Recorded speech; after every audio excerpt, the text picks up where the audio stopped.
Right, let's talk Bruno Guimarães. So, the story goes that he has the release clause. We know about that. But the Echo seem to have this mad hard-on for Liverpool and Bruno Guimarães. Now, they write stories about him almost every day, and then they say, after they've written their story, likelihood, probably not. Now, it does look like Newcastle are looking to move on one big player. Whether that's Isak, whether that's Bruno Guimarães or somebody else, we'll have to wait and see. Me and Connor spoke about it earlier on, and I said to him, would you take Bruno Guimarães for 100 million quid? And he kind of answered me with my own answer. And if you remove the money aspect of it, because it's not my money, it's not your money, it kind of is, but you get my point. Like, it's not coming out of your bank account, my bank account. If we ignore the money, would I take Bruno Guimarães in the team? Yes. But I can't say he'd be my first option. You know, if you offered me Bruno Guimarães for the £100 million or Ederson for the £40 million, my money's going for Ederson for the £40 million. Because I believe that there's value there. And it would annoy me. It would annoy me that we didn't sign Bruno Guimarães from Lyon if we thought he was that good. Again, it would be another one of these that we allowed him to go elsewhere and then pay the premium, which again doesn't seem smart. So we know Liverpool have been linked with Ederson over the past few days, and some people coming in going, huh? It's not the Manchester City goalkeeper Ederson. It's the Ederson from Atalanta. And then you start to make the connections, right? Because Richard Hughes played in the Atalanta youth system when he moved to Italy. So for those of you that aren't aware, Richard Hughes obviously was born in Scotland. His father moved over with his family over to Milan area to work for Penguin Publishing when he was young. So he started playing football in the Atalanta Academy. So there's no doubt that Richard Hughes has a great set of connections in and around Italy, specifically in this neck of the woods. Now, Liverpool, as the story goes, and as a couple of journalists have reported, Liverpool went over to look at Toyn Koopmeiners. That was the initial plan, to scout him, see what's gone on. But it looks like the player that actually really stood out to us there is Ederson. And as soon as I heard this, I started to look deeper and deeper into it because it got really excited. I love Ederson. I think he would be the perfect addition to our midfield. 24 years of age, Brazilian international, I believe, and valued at about 45 million pound. And I think he would be exceptional. Connor got a look at him up close in the Europa League final. Connor was there for the Leverkusen-Atalanta game. Again, Connor said even up close he looked fantastic. He's somebody that always stood out to me when I've watched Atalanta. And I think he's the perfect fit. But the story on the other side, specifically with the Echo on this one, the Echo seem to have a bit of a hard-on for Bruno Guimarães because they're continuously linking Liverpool with Bruno Guimarães. And as we know, he does have that release clause of £100 million that has to or can be paid in 3 installments. So, what do you guys think?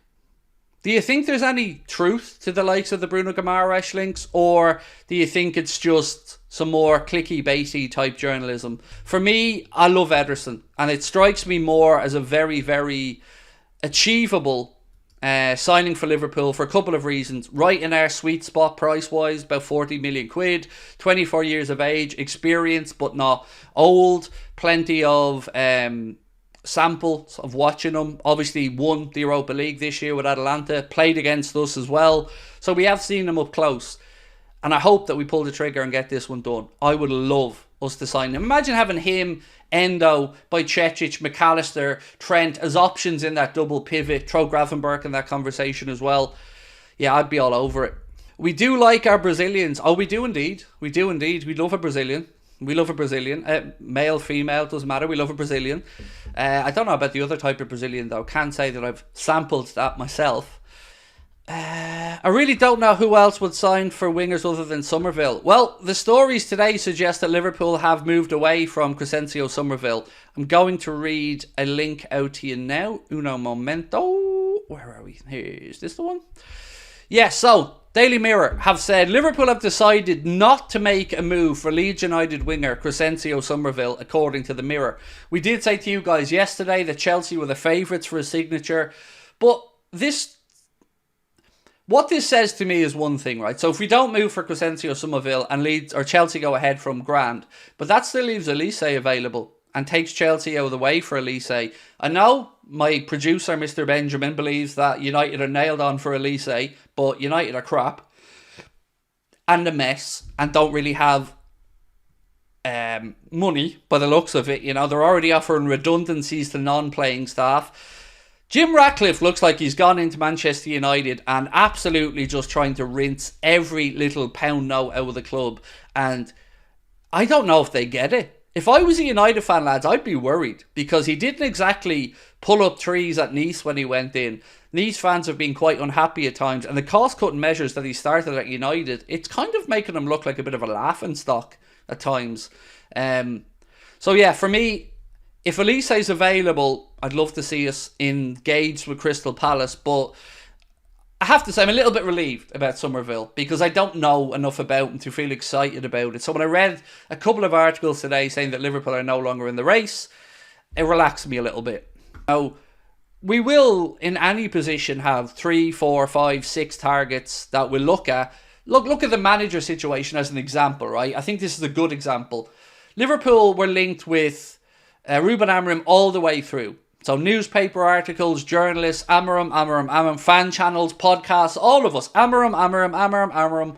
Then all of a sudden, no Amorim. And here comes the new gaffer, Arne Slot. Announced, done deal. So just because Summerville has been the player in a wide position that's been spoken about the most, which he has, it doesn't always translate into us pulling the trigger on it. Michael Edwards is the master of, I don't want to say bait and switch, but he's the master of kind of, look over here, look over here at this shiny thing while he's over here working on something else.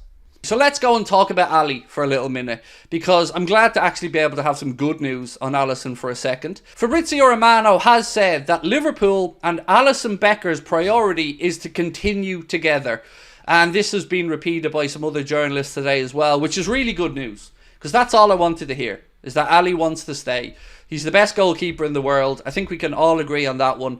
And it does look like it will be Caoimhín Kelleher departing this summer. I don't know where for.